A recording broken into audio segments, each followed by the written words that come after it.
So here we have the Taliban continuing to gain territory at a faster rate than was initially expected. This move overnight, hearing that more troops are heading to Afghanistan specifically to get Americans out, is new. Has the Biden administration spoken publicly about the latest developments in Afghanistan? No, President Biden has not made any remarks about this withdrawal of Americans from the U.S. Embassy there. In fact, we were inside of the East Room here at the White House yesterday, just as the details were breaking and unfolding, because the president was making a speech about drug prices, prescription drug prices. And at the end of that speech, we were all shouting questions, trying to gain some sort of clarity about the situation in Afghanistan. And the president walked out of the room and did not answer any questions or make any remarks before he left for Wilmington for the weekend and for his summer holiday. So it's unclear if he will make remarks. Certainly he could do that at any point. And as you mentioned, Anne-Marie, things are only escalating by the minute. Mm-hmm. And to remind everyone, this drawdown was something that was initially started by the previous administration under the Trump administration, but the Biden administration then set a deadline of September 11th and then moved that deadline up to just the end of this month. I'm wondering how this is playing out for Republicans and Democrats in Congress. What are we hearing from other lawmakers? So to your point, Anne-Marie, you're right. That is a deadline that the president actually stood by earlier this week when we were already seeing the Taliban taking over several cities. And, the president said he had no regrets about his decision to bring all the U.S. troops home, because he said it's time for the Afghan forces to step up and fight for themselves because they have the resources and they have the training. Republicans, though, are pouncing, saying that this was clearly a mistake. Wyoming Congresswoman Liz Cheney said that she tweeted, actually, that America's enemies know that the slogan "ending endless war" actually means unconditional surrender. And then South Carolina Senator Lindsey Graham said, all of this is a result of President Biden believing he knows more than his military advisors when it comes to Afghanistan. The worst is yet to come. That's just a sampling of several Republican reactions that we have seen from Capitol Hill. As for Democrats, we know that House Speaker Nancy Pelosi has requested from the administration an all-members briefing on the situation there for the week of August 23rd, which is when they are back in session. So a lot of questions from both sides. So, you just mentioned that the president said that he has, no intention of changing his plans, regardless of what is happening on the ground in Afghanistan, that America has given plenty to the Afghan military, and it's time for them to essentially fend for themselves and protect their own country.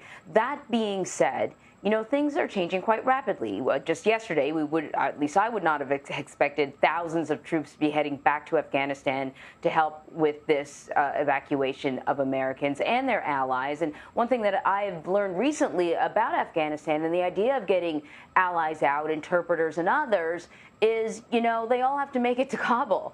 And if you saw the map in Roxana's story, much of the territory surrounding Kabul is already under the control of the Taliban. So it's going to be very hard to make it to the capital city so that you can get out if you need to. That being said, the president certainly is saying one thing publicly. Do we have any inkling that there are conversations happening behind the scenes between the White House, the Pentagon, the State Department, perhaps not about slowing the troop withdrawal, but perhaps tweaking the way things are expected to unfold at this point?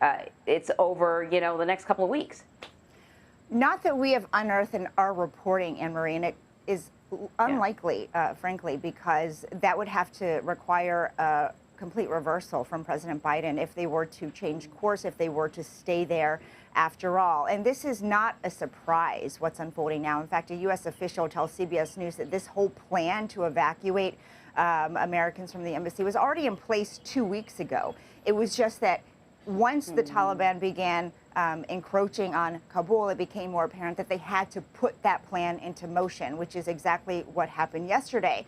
I will also mention that months ago, the U.S. intelligence community already made this assessment that it was likely that Kabul would fall in a matter of months. And certainly it was not a question to the assessment as to if, but when That is something that President Biden pushed back on. He said it was not inevitable, but that this would happen. However, we're seeing it play out in real time now. And again, President Biden has not made any remarks. We have pressed the White House for some sort of statement and have yet to receive that as well. I will say, of course, the State Department and the Pentagon have briefed reporters, and both of those spokespeople have said that as of right now, there's no intention of changing the deadline of the troop withdrawal.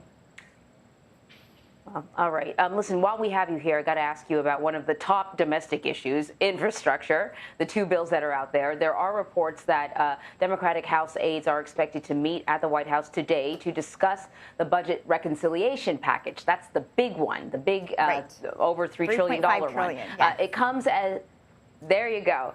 It comes as some House Democrats say that they won't take up the bill before a vote on the infrastructure deal.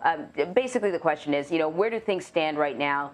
Give us kind of a temperature check on the movement of these bills.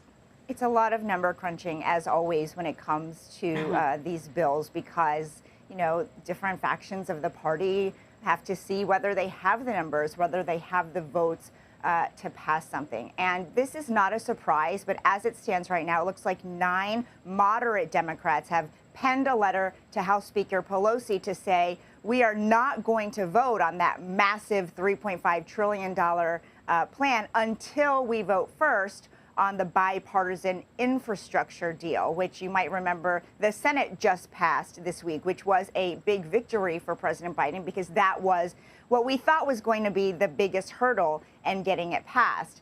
But House Speaker Pelosi has said she was not going to bring that to the floor for her members until there was a vote on that huge $3.5 trillion reconciliation process. So it looks like someone's going to have to budge. They're going to have conversations about the timing of all of this, because certainly the end goal is to get both of those bills done and to the president's desk. It's just a matter of how they're going to do that, because moderate Democrats have very different goals than, let's say, progressive Democrats, who also want to see a vote on that reconciliation bill before they take up bipartisan infrastructure. So all that to say, they're going to have to move some pieces around. It's not a surprise, but it also means we don't know exactly when anything will actually happen in terms of passage. Anne-Marie. Right.